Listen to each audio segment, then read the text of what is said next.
तामिळनाडू, गुजरात, महाराष्ट्र आणि ओडिशा इथल्या पर्यटकांवर हा हल्ला करण्यात आला।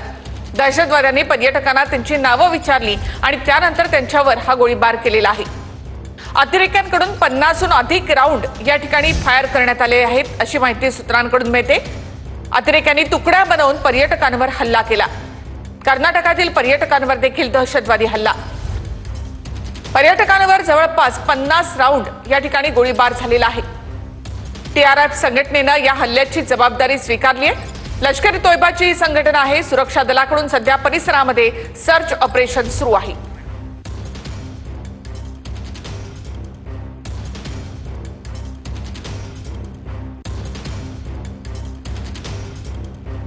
हरीश सोनिया हे आता सध्या त्या ठिकाणी उपस्थित आहेत। ज्या ठिकाणी हल्ला झाला तिथे आपण पर्यटकांच्या काही प्रतिक्रिया घेण्याचा प्रयत्न करतोय की कशा प्रकारे हा हल्ला झाला। त्या ठिकाणी उपस्थित असलेल्या एका पर्यटकाशी देखील आपण संवाद साधण्याचा प्रयत्न करतोय। तर पहलगाममध्ये दहशतवाद्यांचा हा गोळीबार झालेला आहे। 27 पर्यटकांचा यामध्ये मृत्यू झाल्याची माहिती सूत्रांकडून मिळते। जवळपास 7 ते 8 दहशतवाद्यांनी 50 राऊंड फायर केल्याची माहिती सूत्रांकडून मिळत आहे। महाराष्ट्र, तामिळनाडू, कर्नाटक, ओडिशा, गुजरात, राजस्थान मधील पर्यटकांवर दहशतवाद्यांनी गोळीबार केला आहे। केंद्रीय गृहमंत्री अमित शहा तातडीने जम्मू काश्मीरमध्ये आता रवाना झालेत। पंतप्रधान मोदींनी सुद्धा या संदर्भातली माहिती घेतली आहे।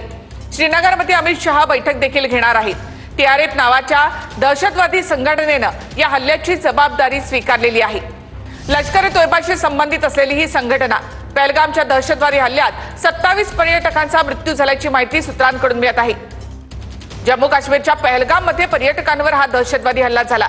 उन्हाळ्याच्या सुट्ट्या लागलेल्या आहेत आणि त्यामुळे मोठ्या संख्येने पर्यटक त्या ठिकाणी